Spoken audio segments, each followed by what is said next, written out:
Assalamualaikum warahmatullahi wabarakatuh.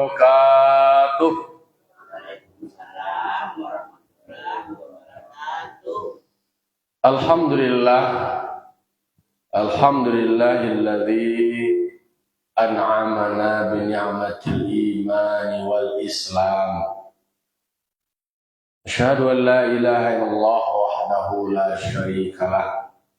Wa asyhadu anna Muhammadan abduhu wa rasuluh sallallahu alaihi wasallam la nabiyya ba'da amma ba'd.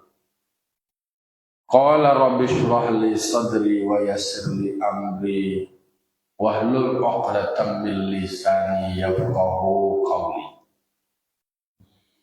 Bapak-bapak, Ibu, kaum muslimin dan muslimat, jamaah subuh Nurul Jihad Pasah Kandang Balai Lian Bu Alung yang dimuliakan Allah Subhanahu wa taala.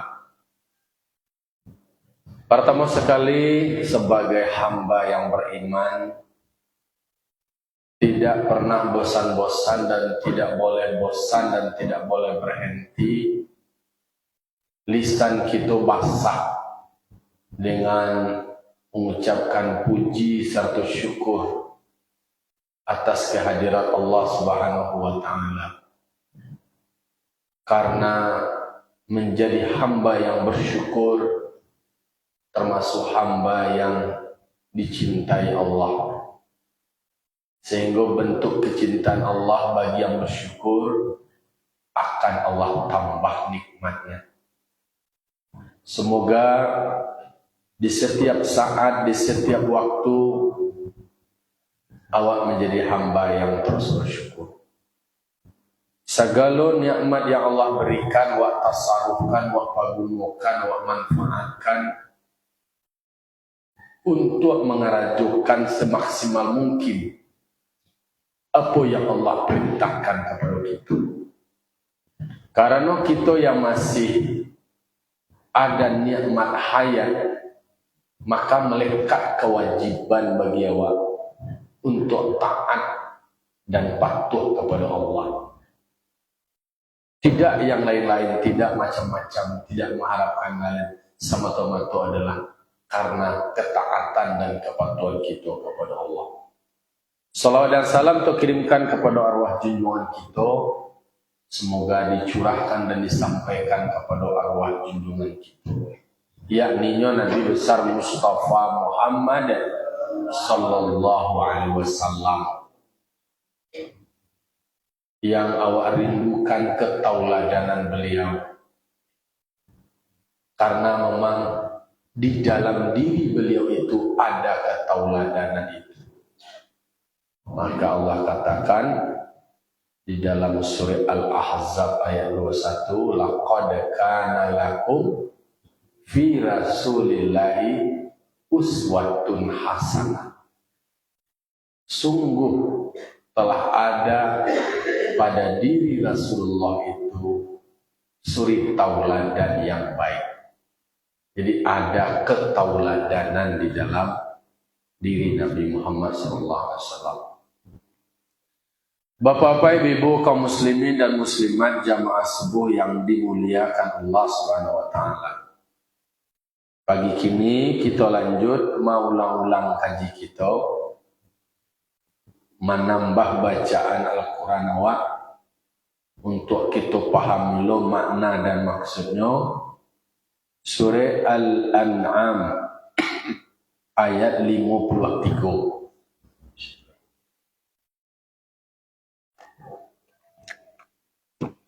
Surah Al-An'am ayat 51, Allah berfirman, A'udzu billahi minasyaitonir rajim.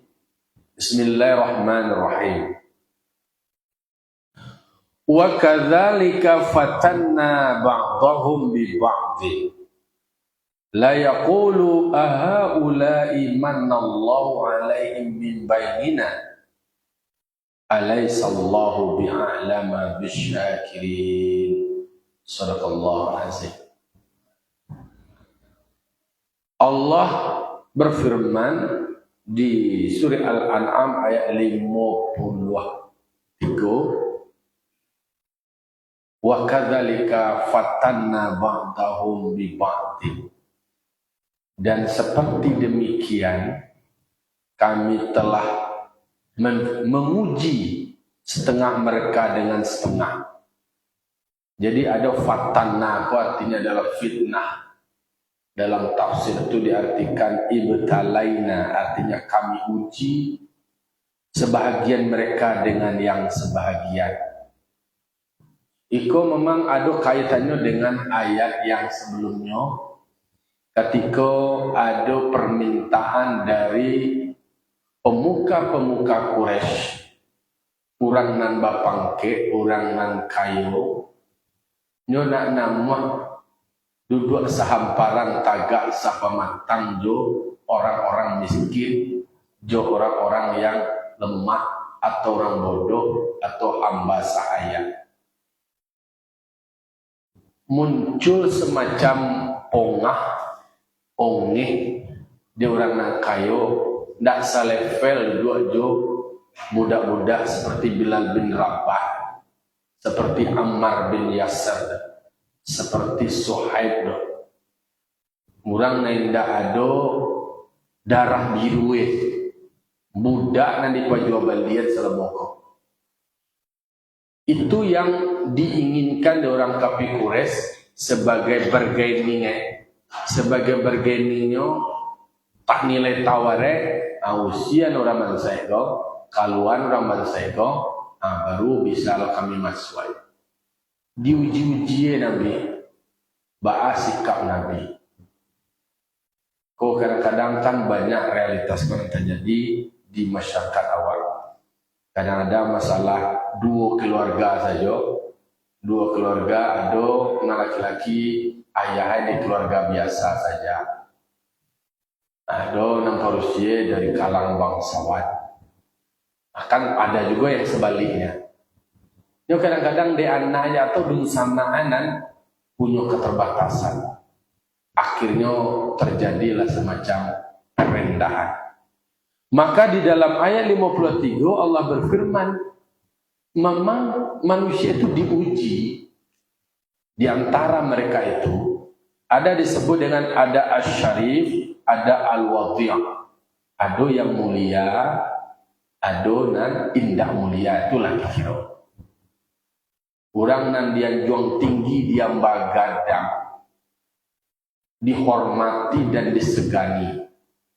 Kalau istilahnya Zainuddin dalam filmnya tenggelamnya kapal Van der Wijk, yang mana tasami mana ada Zainuddin itu kecil mama dari si Hayati gua. Onde Zainuddin tidak bisa kami menerima engkau tidak balimbago, tidak ada jaleh. Ayah engkau ya orang Minang, tapi engkau orang Aceh.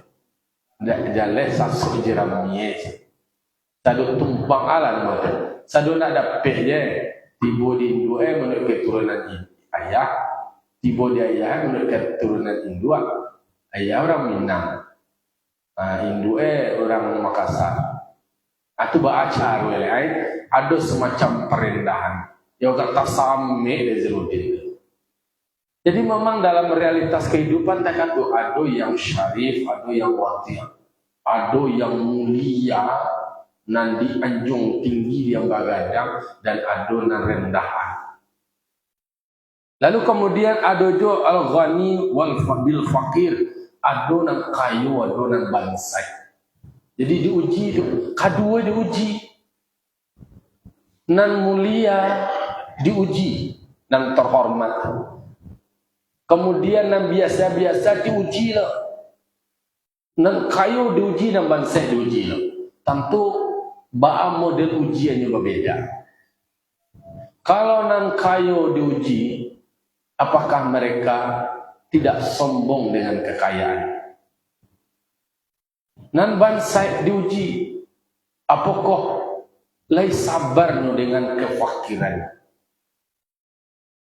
Kalau seandainya dengan kondisi fakir, ini tidak sabar, itu nanti tulis di dalam tungkik Nabi Musa itu kan ada ampek mah, ada ampek diuji manusia itu, ada nan kayu ada nan bansai adonan bapangke, adonan ilmu alime.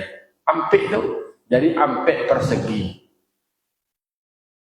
Kalau seandainya nan bapangke, kalau nuan misalnya no pangke ko tahta. Kemudian kalau nan bapangke tahta. Kemudian nan kayu jo harta. Kemudian nan berilmu, nan alim jo ilmu. Kalau nan fakir dengan sabar. Jadi manusia diuji dengan itu. Jadi makanya banyak kali ayat Al-Quran mengatakan bahwa mereka yang berani mengatakan beriman, mereka belum disebut beriman kalau sebelum mereka diuji. Ba'a mangko samparono iman orang itu.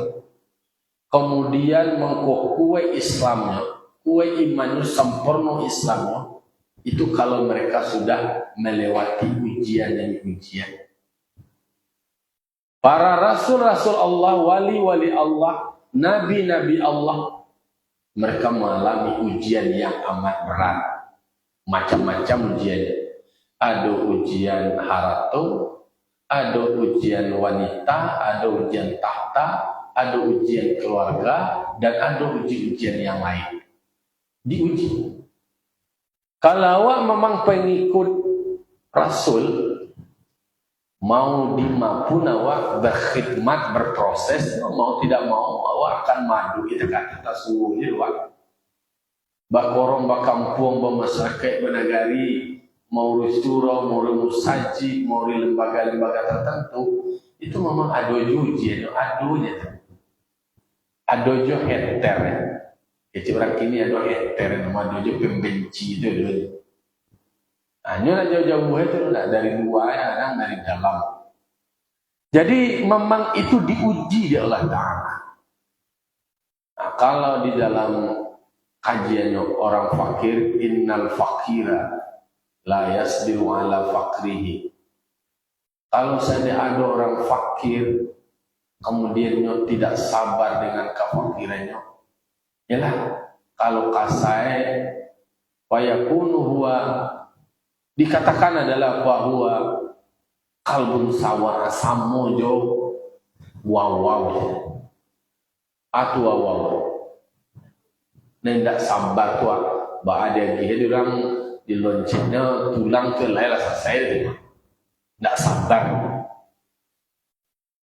Tapi kalau seandainya dengan kondisi keterbatasan kemudian bisa sabar, menerima pemberian Allah iko yang terbaik, karena nama yang Allah tetapkan nyorito nyoterimo dengan baik, wasabirni ala balaika, kami sabar atas ujian engkau. Nah, itu makamnya kan naik level, naik kelas saya, naik tingkatannya. Berarti miskin pun awak, punya keterbatasan harta pun awak, fakir pun awak, dengan anan ado dia awak merasa cukup awak, lalu kemudian awak bisa sabar, bisa awak menjadi yang terbaik dibandingkan orang kaya, lalu kemudian orang kaya menjadi sombong, menjadi ongeh. Tapi orang kaya bisa pula menjadi baik. Dan bahkan lebih baik kalau orang kayo, kelebihan rezeki, inyo dermawan. Tandonya kayonya berbagi. Kemudian Allah baragiah. Dek karena deknya lai merasa balagiah. Maka inyo lah disebut orang nan bulim. Berarti orang dermawan pun dikatakan Allah, bahkan disandingkan dengan orang alim tetapi bakhil, lebih baik orang yang dermawan itu tadi. Nah, maka as-sakhiyu qaribun minallah, qaribun minal jannah, qaribun minan nas. wa ba'idu minan nar. Orang yang kaya, yang dermawan, dia adalah orang yang akan dekat dengan Allah. Dermawan dake jo Allah Ta'ala. Kemudian dake jo manusia. Dake jo manusia, dake jo surga, dake jo Allah dan jauh dari neraka. Itu orang dermawan. Tapi kalau nyokayu yang disebutkan di dalam tungkik Nabi Musa, lalu kemudian bakhil dengan kekayaannya itu tadi, ceke wasawai, kajai balapian, pilih kariang kajai balapi, anda capek sepeda diri, hari hujan payung di kapi. Itu samonyo seperti Qarun. Qarun itu sebenarnya gelarnya. Dan karajue adalah menumpu harta. Mangkoi kalau serbo harta di tanah harta karun. Karena dia saking kayu karun lo, ditelan bumi harta itu. Ameza pintu maya meza. Nah, jadi mangkonya diuji manusia dikatakan Allah. Demikian manusia diuji. Ada yang mulia, ada yang punya jabatan, ada yang punya pangkeh, dan kemudian kalau seandainya pangkehnya itu bisa adil, bisa dengan kebijakannya itu bisa baik orang deh, bisa sejahtera orang deh, bisa menjadi lebih baik, menjadi lebih mulia. Tasarruful imam ala ra'iyati manutun bil maslahah. Kebijakannya itu terhadap orang banyak bisa tasarrufkan untuk kemaslahatan. Yang tak dorong orang bobek bayi bisa menggerakkan orang banyak. Tapi kalau kebijakannya buat adalah membuat dosa orang berarti itu adalah pemimpin yang disebut dengan pemimpin yang tidak adil. Lalu kemudian dengan kekuasaannya semena-mena, kemudian bisa basilan tangan. Maka disebutkan, diumpamakanlah mereka sultan atau wali atau pemimpin yang tidak adil dengan kepemimpinannya, maka diumpamakan dia seperti Fir'aun sawah. Fir'aun. Jadi Fir'aun itu gelar. Fir'aun itu kan raja. Iya raja. Yang raja yang sebenarnya yang masuk ke laut itu siapa? Namrud atau siapa? Fir'aun. Ya Fir'aun itu kan raja, semua raja namanya. Ya namanya Fir'aun. Jadi raja yang terkenal itu Fir'aunnya ketika yang tenggelam di Nabi Musa. Jadi di Mesir itu tetap dia namanya Fir'aun disebutannya, tapi namanya itu tidak dikenal. Kenapa tidak disebutkan dalam Al-Quran? Itulah namanya Mesir itu adalah negara yang sudah ada jauh sebelumnya. Jadi di Mesir itu negara yang awal itu Mesir adalah Lamut. Tetapi penyebutan nama aslinya tidak disebutkan. Ada para mufassir menyebutkan, kenapa dalam Al-Quran itu disebutkan contoh-contoh yang tidak baik itu seperti Fir'aun dan Qarun. Kenapa tidak disebutkan nama aslinya? Jadi Islam itu kalau dalam memberikan penyebutan nama orang itu disebut inisialnya, gelarnya, tidak disebut personalnya. Karena dalam Islam itu kalau yang salah itu adalah perbuatannya, perbuatan dari orangnya. Orang bisa saja bisa berubah ke arah lebih baik. Yang salah itu adalah perbuatannya. Maka itu juga dimaknai ternyata penyebutan nama-nama di dalam Al-Quran tidak disebut nama asli. Kemudian kan Abu Lahab, kan tidak nama asli itu. Ayah si Lahab nama. Ayah Lahab nama. Begitu disebutkan maknanya.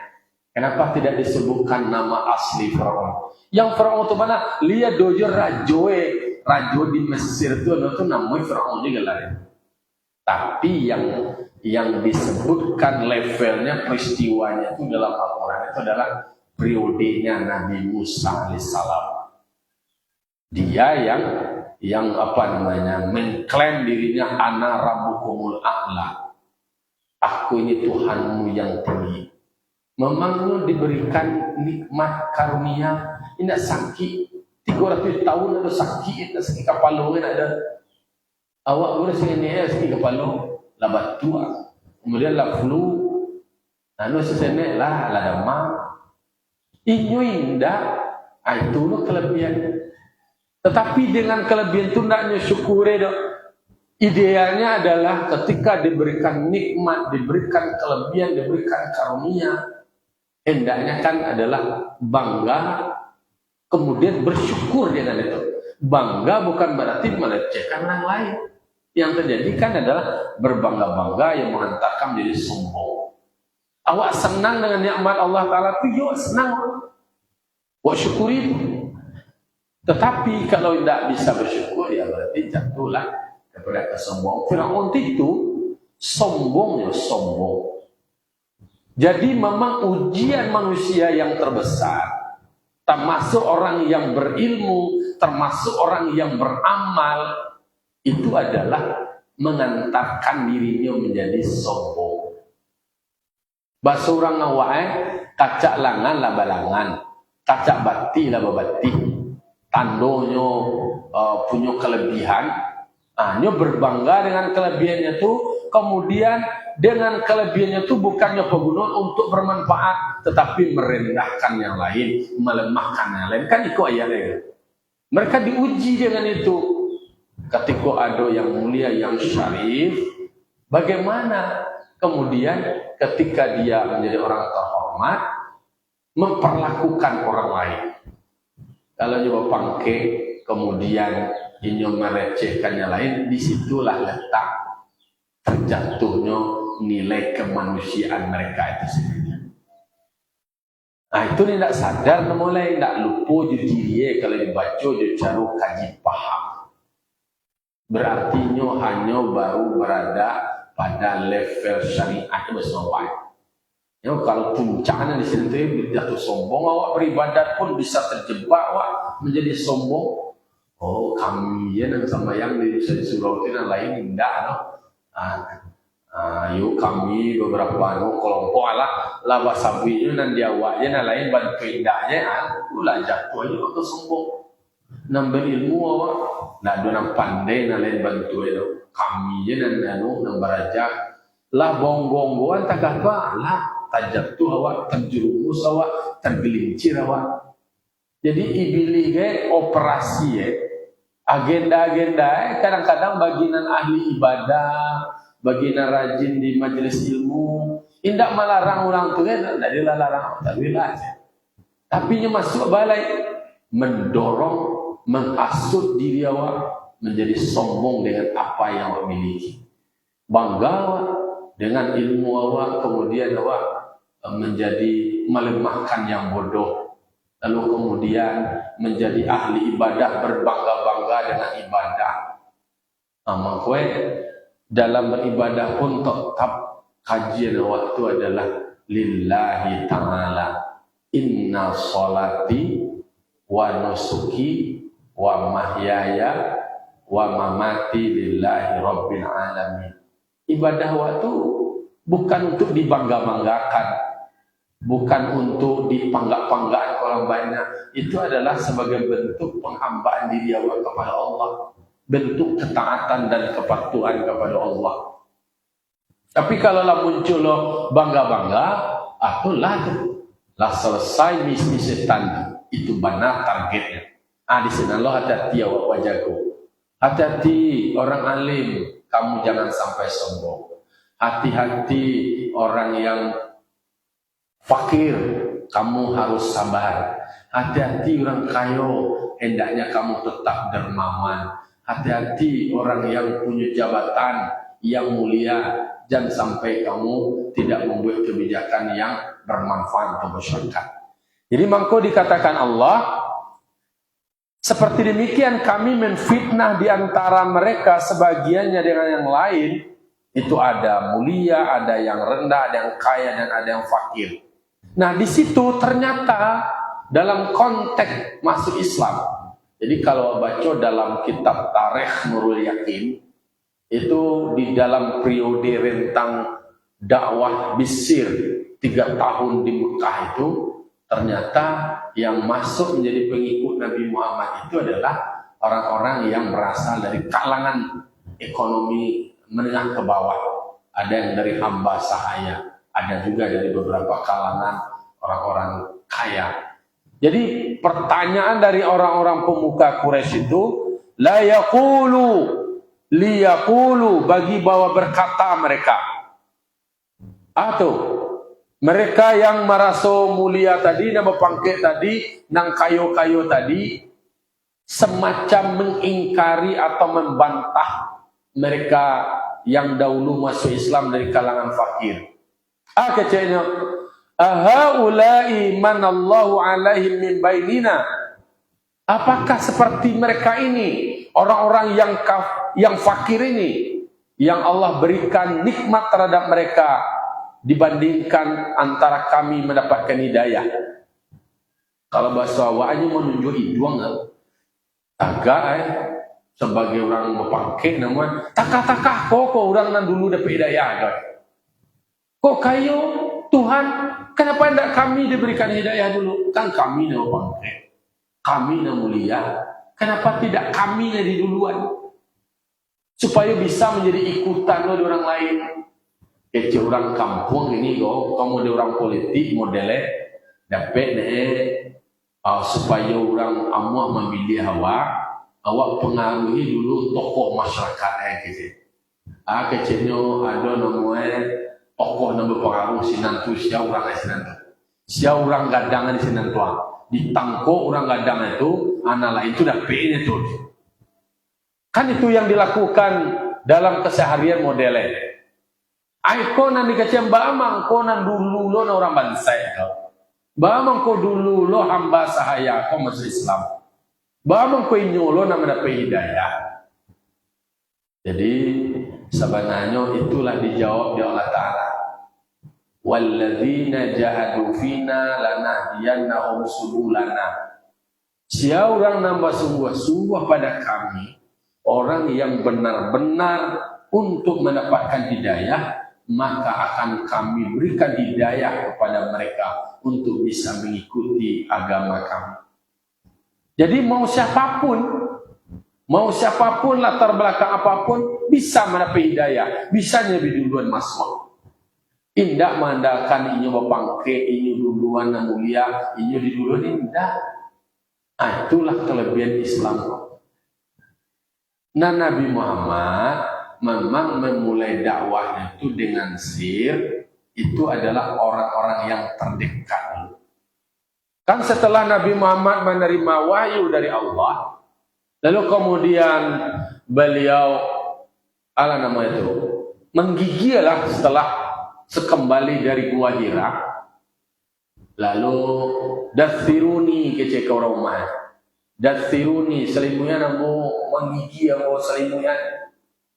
Lalu turunlah ayat lain, ya ayyuhal mudaththir qum fa'anzir. Wahai orang yang berselimut, qum fa'anzir, bangkit, berdiri, maka sebarkan agama ini, beri kabar kepada mereka. Wa rabbaka fakabbir, maka supaya disampaikan kepada manusia agar agungkan Tuhanmu. Jadi itu perintah.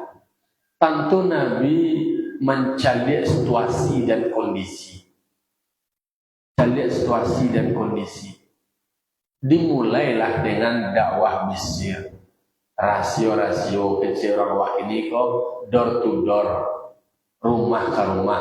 Alun bisa lah berceramah di surau lain. Alun bisa didaki orang banyak lain. Karena kebiasaan-kebiasaan sebelumnya, orang lah punya inyolah punya Tuhan nenek moyang mereka. Dipegang, dikendalikan oleh pemuka-pemuka mereka. Diajak, terjadi penolakan. Dimulailah dari nama yang terdekat, termasuklah Abu Bakar Siddiq. Abu Bakar Siddiq langsung menerima picayo. Melalui jalur Abu Bakar Siddiq ada juga. Jadi Abu Bakar Siddiq masuk, dulu kalang-kalang keluarga terdekatnya, relasi-relasinya masuk loh. Nah lain tak kata pulau dari kalangan hamba sahaya. Nama jadi komplain, nama jadi keberatan deh orang pemuka-pemuka Quraisy itu tadi. Bang kau nak kami di sebuah dulu. Tu kami nanti duluan deh. Iko sementara orang nala biasa-biasa kok budak kau masuk Islam kok. Lah masuk Islam lu budak kau mau kepo. Kacampo bau lawak deh.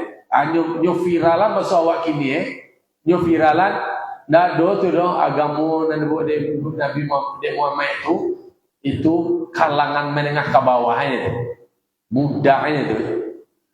Dah cocok tu awak tu dong. Itu lo namanya bahasa awak kini kau negatif campaign lah. Untuk malamah tu tadi. Ulai manallahu alaihi min bainina. Adakah mereka-mereka seperti ini yang katanya diberikan karunia oleh Allah terhadap mereka dibandingkan kepada kami? Apakah mereka ini yang diberikan hidayah? Kenapa tidak kami yang terlebih dahulu diberikan hidayah? Dan kece orang pemuka-pemuka Quraisy. Nah, jadi makanya dan mereka itu tadi diberikan jawaban di counter sekali oleh Allah Ta'ala, alaisallahu bi'a'lama bisyakirin. Adakah tiada Allah lebih mengetahui dengan orang yang bersyukur mereka? Allah tahu siana lai pandai bersyukur. Kalau orang nanti katanya calik-calik orang itu calik-calik baik ba'ako ba'ana lain ba'agirakan lain iyo kolah indah kolah. Sementara mereka dari kalangan menengah tadi, dari fakir, dari hamba sahaya, mereka itu masuk Islamnya adalah tulus, ikhlas, benar-benar keterpanggilan. Tidak boleh gara-gara status jabatan, tidak boleh gara-gara pangke ikon. Ikolah digambarkan Allah di dalam surah Al-An'am ayat 53. Jadi tantangan di dalam maja orang yang beragampo, adonan nan bapangke tinggi, adonan orang biasa untuk mendudukan di situ tuan. Alam mendudu sama rendah, tagak sama tinggi lagi. Ikon hendak namuh mereka. Tetapi di situ pula lah kekuatan Islam. Islam tidak memandang dari status seseorang. Dan dipandang di Islam itu adalah sianan paling bertakwa, sianan lari rajin beribadah. Kemudian dan beribadahnya ikhlas karena Allah. Beramalnya memang adalah sebagai bentuk ketaatan kepada Allah. Mau Allah berikan surga atau neraka itu adalah itu haknya Allah, hak prerogatifnya Allah. Nah, jadi bukannya awak beribadah karena takwi yo narko atau awak beribadah karena harus serugo. Maka dikatakan andaikan narako itu tidak ada, apakah awak masih beribadah? Dibalian. Atau seandainya surga itu tidak ada, neraka dia ada, apakah awak tetap beribadah? Nah, tanpa harusnya adalah awak beribadah itu adalah sebagai bentuk kepatuhan awak kepada Sang Pencipta awak, kepatuhan awak kepada Allah. Bukan karena takwinya neraka, bukan karena harusnya masuk surga. Dan surga dan neraka kan adalah makhluk yang diciptakan oleh Allah Ta'ala. Adonya neraka, adonya surga kan dibuat oleh Allah Ta'ala. Tapi kalau saya beribadah adalah karena maharuk surga, berarti bahan muslim. Baharuk kepada makhluk namun. Nah, kalau lah baharuk kepada makhluk, Allah jatuh terjerumus dulu awak kepada syirik. Berarti nama disembah nama. Surga dan disembah, neraka dan disembah. Nah, maka kita diinginkan di dalam ayat 53 kok bahwa di antara kita itu memang diuji. Jadi ado kayu, ado miskin, ado mulia, ado hino, ado nan pemimpin, ado rakyat, ado orang alim, ado yang jahil. Jadi diuji ke sadoi. Jadi serba dua tuh sadonyo diuji. Lalu kemudian apapun posisi awak bisa menjadi lebih baik. Contohnya orang fakir je orang kaya, kaduanya bisa menjadi baik. Orang fakir kanyo sabar inyo baik. Orang kaya nyo dermawan menjadi baik. Yang tidak baik adalah orang kaya kemudian nyo bakhil, kemudian ceke merendahkan orang lain. Orang fakir tidak sabar menjadi tidak baik. Bisa keduanya baik. Orang lain, orang bapangke, dia orang biasa. Kalau yang biasa, lalu kemudian ini bisa mengikuti yang baik, kenapa tidak? Kalau yang bapangke bisa buat kebijakan yang baik, justru itu juga adalah bermanfaat kepada orang banyak. Jadi makanya kita diuji dengan situasi seperti itu. Tetapi diuji itu siapa yang bisa bersyukur, mensyukuri apa yang ada. Ananado dewa wa tarimo suku ridho wa ridha kalau ketetapan Allah dengan aku yang ada dewa kini, awak dah iri dengan orang lain dong. Dan jadi masalah tuh nan dewa tuh kan awak kecenderungan iri dan orang lain. Sibuk. Kalau kita punya keinginan kan tidak masalah dan iri. Iya. Misalnya kita udah tua ini. Kita punya ada sesuatu yang kita inginkan, kita usaha, kan tidak masalah. Kalau cara syariatnya awakku kan manusia ku punya keinginan, punya cita-cita, punya harapan, punya hasrat. Boleh awak punya cita-cita, awak punya keinginan, awak bisa awak punya auto kau tadi bisa membawa awak kau pergi ke mana mereka bisa awak terlindungi dari angin kan dekat. Boleh. Tapi kalau awak mana auto kemudian dengan auto kau tadi, dia tidak beda auto bisa dipanggang-panggang auto. Ongelo itu dia tak boleh. No boleh mau dapat auto, no dapat pesawat itu boleh aja. Tapi kalaulah denganlah dapat itu beko kemudian sombong itu tidak boleh. Jadi itu poinnya di situ.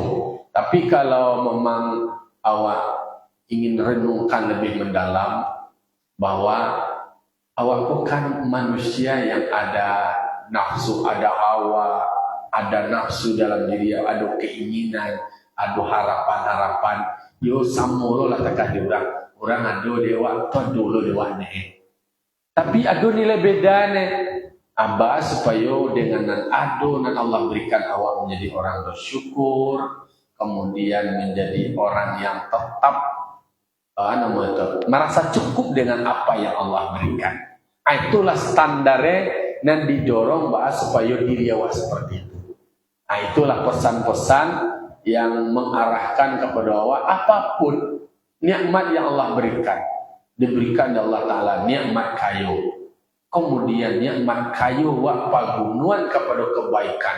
Itu adalah bentuk bersyukur awak atas nikmat Allah. Allah berikan awak sehat.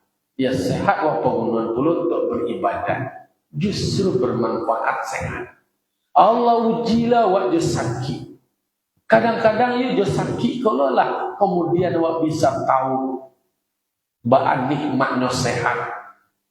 Dengan sakit kalau lah kemudian dosa awak dikurangi, diampuni oleh Allah Ta'ala. Terasa dengan awak sakit sadar awak anda selama aja awak sehat.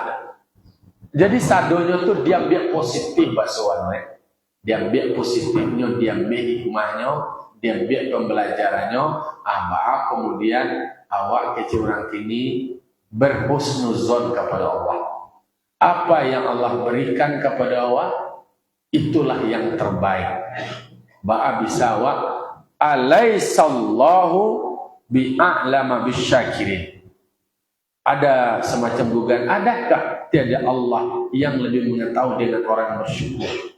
Artinya adalah awak meyakini apapun situasi awak, apapun status awak, kalau awak bisa mensyukuri, Allah tahu siapa di antara mereka yang bisa bersyukur. Maka mereka yang bersyukur, maka Allah akan berikan hidayah kepada mereka. Budak-budak tu tadi mangko diberi hidayah oleh Allah Ta'ala, Allah tahu dia bisa bersyukur. Seperti Bilal bin Rabah, Ammar bin Yasir, Suhaib itu tadi bersyukurnya masuk Islam. Diberi di Allah Ta'ala hidayah, bersyukur ini. Akhirnya terlepasnya dari jeratan-jeratan nilai-nilai nilai kepemilikan orang lain terhadap dirinya. Padahal dia adalah manusia yang idealnya merdeka. Setelah masuk Islam, diberikan hidayah dari Allah Ta'ala, bersyukur inyo menjadi merdeka. Walaupun dalam kondisi yang punya keterbatasan ekonomi. Makan minumnya masih menompang di Nabi. Nabi tak kata pula dengan rezeki dan sudah PN selama 25 tahun berbisnis, bisa nyoba gunuan untuk menampung orang-orang yang punya keterbatasan ekonomi tersebut. Itulah renungan bagi awak.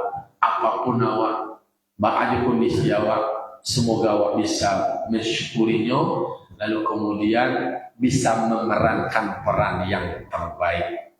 Kalau awak punya keterbatasan ekonomi, tetap sabar dan kemudian tetap ikhlas bekerja sesuai dengan kemampuan yang kita miliki, bisa mengantarkan kita menjadi lebih baik dibandingkan punya kelebihan harta lalu kemudian mengantarkan orang menjadi sombong dan angkuh. Faktabiru ya ulil absar la'allakum turhamun. Allahumma fiq lakum tariq. Assalamualaikum warahmatullahi wabarakatuh.